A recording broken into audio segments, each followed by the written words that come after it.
Well, I'm about a half an hour, 31 minutes late this morning. I'm terribly sorry for making you just sit there and wait this morning. Well, I hope you weren't that foolish. Let's see what's going on here. I'm going to turn that up. Now, just arrived at Sprouts Farmers Market. That's what they call it. And as you can see, maybe you can or maybe you can't, there is actually some blue sky. There's blue sky over the Budweiser truck, which sounds like a song. Anyway, just arrived. I'm going to set up my little camera here, my phone, and we're going to talk about magic mottos. If I can find my Kindle here, talk about it. What's your magical motto? Do you have a magical motto? And if you do, is it your first magical motto? Or have you gone through several in your life? Anyway, I've often said that the only difference between muggles, or people who aren't interested in magic or their own self-identity, only difference between us and the us that we used to be before we tried to wake up like this is that we observe our existence. Now, you might say everybody observes their existence, and to a certain extent, yes, they passively observe their existence, which you just can't help doing that if you're a sentient being. But a magician observes their own existence. They observe their own spiritual career. They look at themselves as a spiritual essence with a spiritual or a cosmic purpose, and they're not just a bystander in this observation. They're active, willing participant. And in the modern, when I say modern, last couple of hundred years, curriculum of magical study, Hermetic-based magical study, Kabbalah-based magical study, it's very common for the beginning observer to start off with exercises that sort of revolve around the familiar theme of the pentagram rituals. It's usually the first thing we start with. You know, we draw a circle on the ground, stand in the circle. The important word there was on the ground. Draw a circle on the ground. And we split the circle most often into quarters, north, south, east, and west. Assign those quarters to all sort of universal principles that oblige us to consider the universe, the existence of objective reality, into four quarters: north, south, east, and west. Fire, water, air, earth. Spring, summer, fall, winter. Archangels. Everything broken up into yod, he, vav, he kind of stuff. And that's true. And as we're learning that pentagram ritual, we're learning all sorts of collateral skills of visualization and basic kabbalistic fundamentals, and deal with archangels and elementary magic, and by extension even astrological things. But it's all from the point of view, it's a geocentric point of view. But it's our first observation. We open our eyes and say, whoa, the universe, I think I'm a being on a flat earth. And it's not completely true, but for practical purposes, it's a place to start. Okay, if I'm going to start waking up, where am I? Well, it looks like I'm on a flat earth, so let me get mastery over this flat earth thing. And when that happens, when you do get a certain level of mastery over your flat earth universe, you try to expand your brain. You start to expand your self-identity. You start to expand not only your place in a greater universe, but your identity as a greater individual.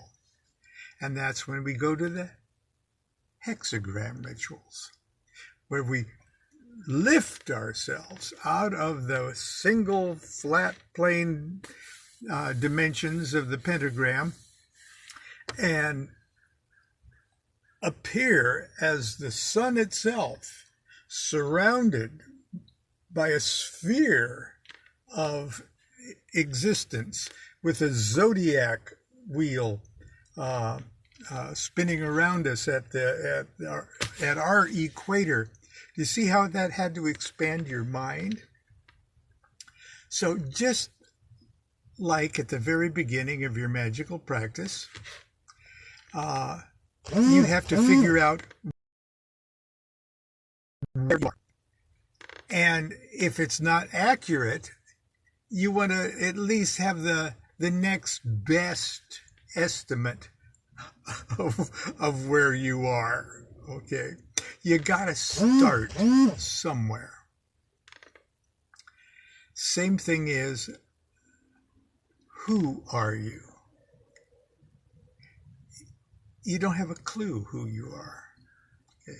You know you've woken up, you're self-existent.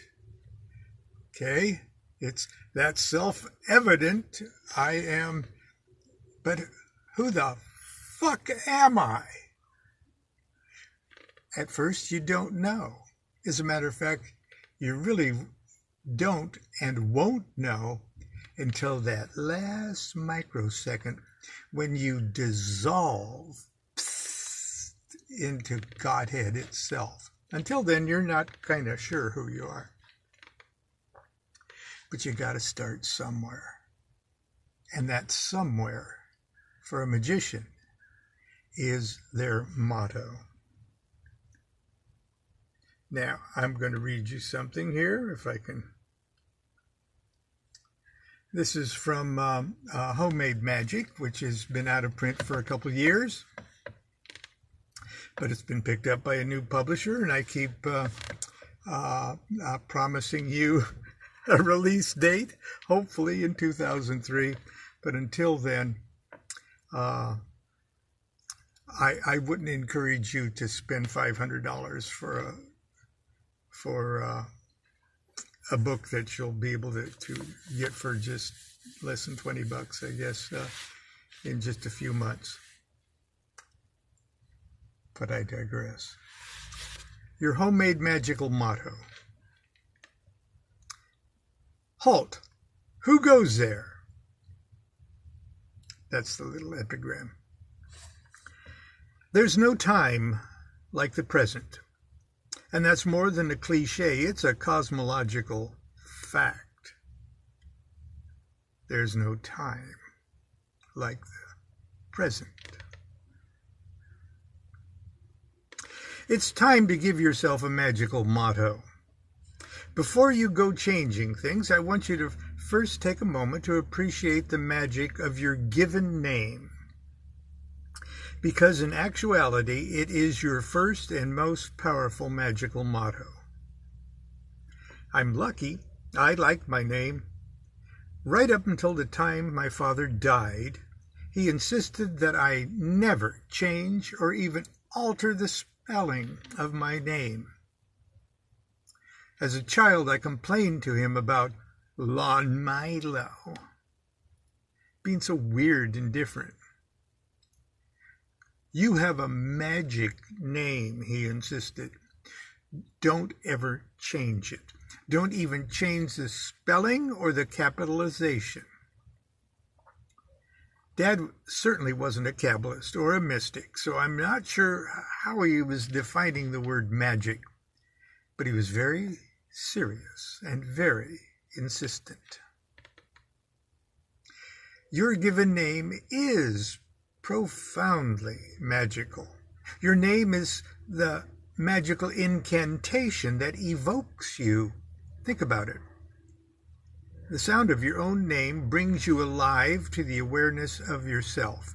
When you're in a public place or a room full of people and you hear your name being called, what happens to your mind? Here I am, you say in your soul.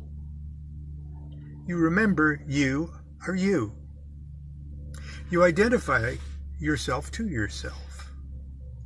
You acknowledge your presence, your life, your existence.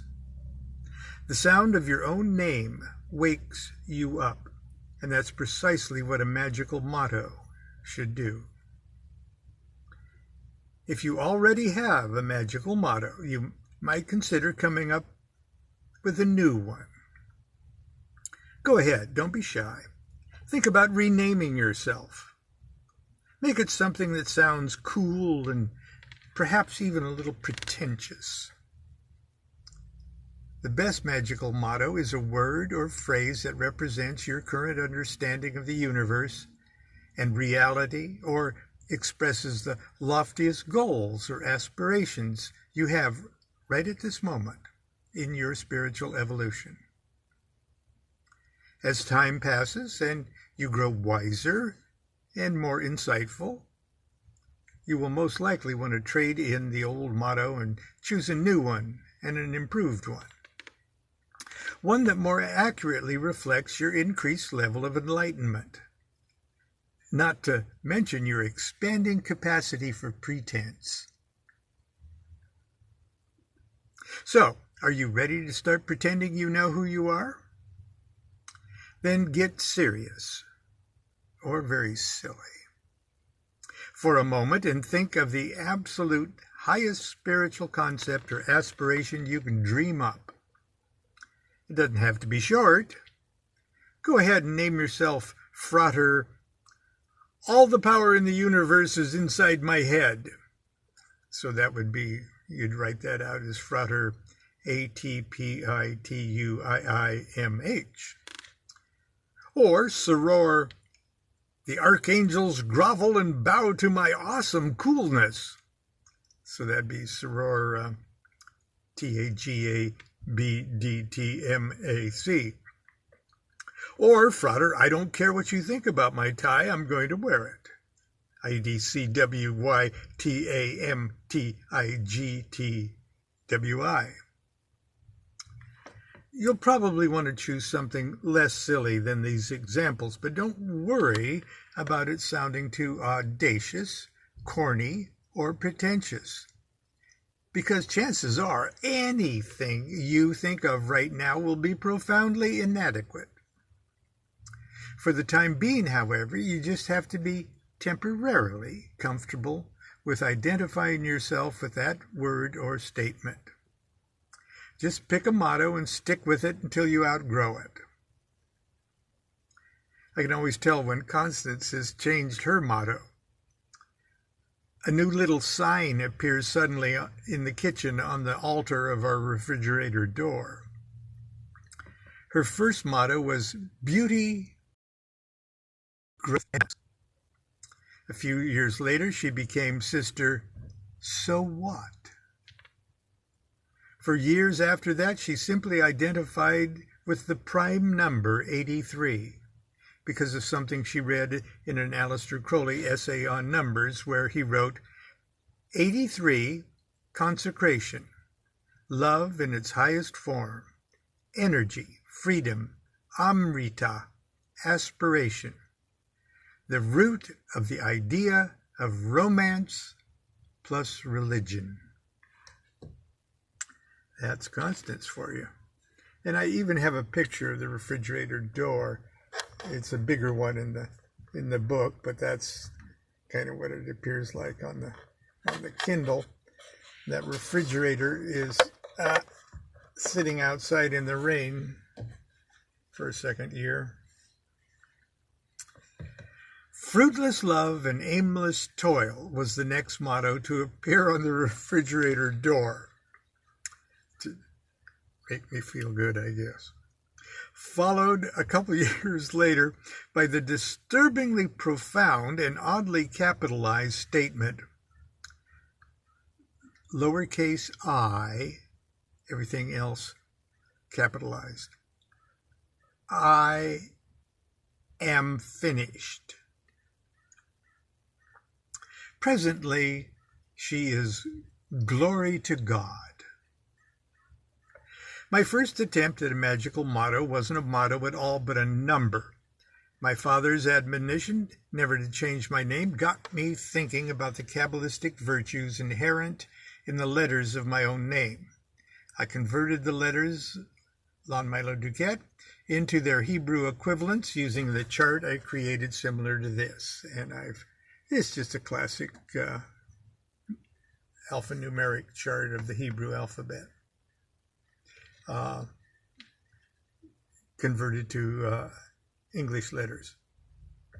There are other ways to use Hebrew letters to spell out Lon Milo DuQuette, but to me, this was the simplest, and it added to 444.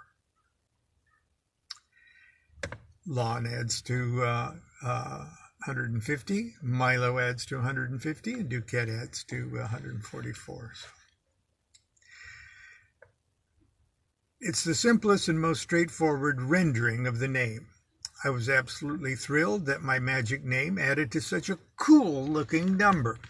It was like a poor man's 666.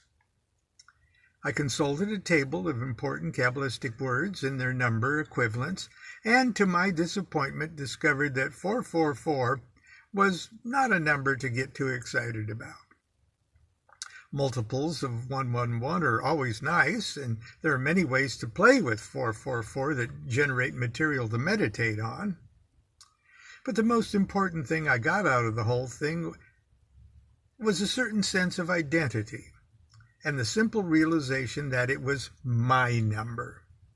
And one of the reasons my name and my life was magical. It's the reason I've always used my full name on anything and everything I publish. It's my stage name when I perform and my artist name when I record. I chose my first formal magical motto in 1976 on the occasion of my reception as an AA probationer under the mentorship of Phyllis Seckler-McMurtry. I chose for my motto a phrase that incorporated the initials of my name, LMD. I chose 3 words, liberty, mastery, and dignity. To further my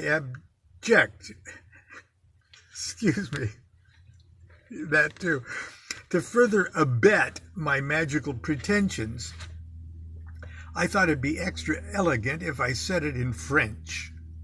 Liberté, matrice, dignité. LMD is also the full spelling of the Hebrew word lamed, the Hebrew letter lamed, which is traditionally assigned to the tarot trump justice. And as you know, I've used lamed with subsequent identities of Rabbi Lamed Ben Clifford and things like that. Lamed, which is traditionally assigned to the tarot trump justice. I felt my life could use the balance and discrimination that card represents. 1 year later, when it came time for me to advance to the grade of neophyte, I'd grown more thoughtful and a little less pompous. Little less. The ordeals and challenges of my probationary year had humbled me a bit, and my quest had become seriously personal and almost painfully simple. In what was becoming for me an increasingly complex universe, I realized that my only refuge, my only defense and protection, my only hope for survival, my only hope for eventual self-mastery rested on my ability to keep my spiritual aspirations as innocent and pure as possible. So I chose the motto, purity of aspiration. Again, I rendered the phrase in French, pureté de l'aspiration. My subsequent mottos were Hoathiada. That's Enochian for true worshiper of the highest. Perhaps my favorite motto, the one I thought might last me for the duration of this incarnation, was Adeo sat bene, Latin for so far so good. 2 years later, I accepted a new motto, only love is. Nostalgically, I returned to French, Soit l'amour est. Before we go any further, I'd like you to pause now and settle the matter of your own magical motto. If you have a motto already, fine. If you don't, I want you to create one right now.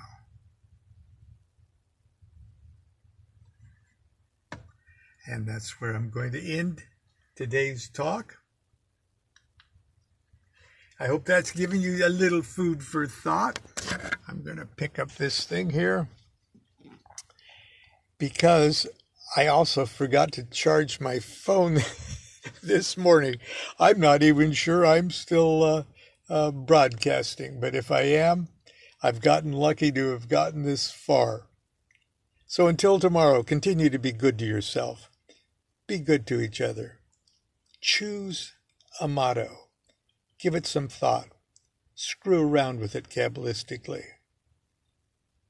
Give yourself a new motto for a new year, a new motto for a new life, a new you, a new point of view. Do what thou wilt shall be the whole of the law. Love is the law, love under will.